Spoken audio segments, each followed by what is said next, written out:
One of the best ways to actually help oneself when you're anxious about something is to actually get active, to do something about the problem and to do it with other people. So we encourage people to join with other people, to form groups of friends or people in their community with whom they can take some action, whether it be letter writing, meeting with MPs, campaigning on all the various climate campaigns that are around.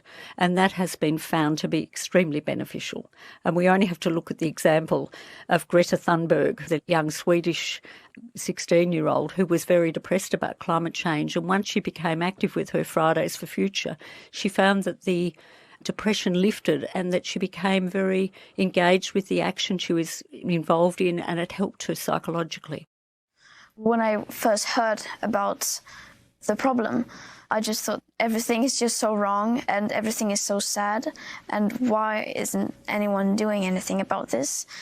And so then I fell into a depression, and I just thought that it was very strange that no one else was behaving in a logical way to do something, to step out of your comfort zone and to realize that, okay, we cannot continue like we have done now. We need to do something drastically, and I'm going to do everything I can to help to push in the right direction.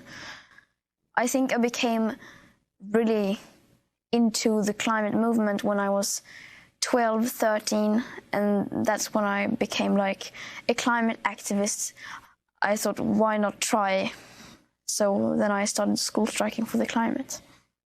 And so this is true for many of the young people that are learning about climate change, and we do encourage them to take some action with others.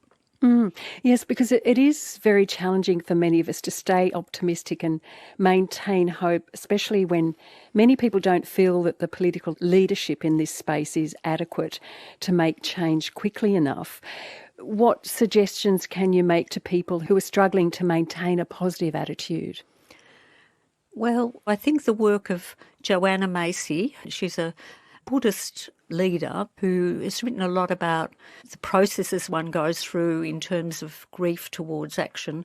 And she talks about active hope. And she said, hope is really an action that we actually engage in doing what we think needs to be done, that actually gives us hope.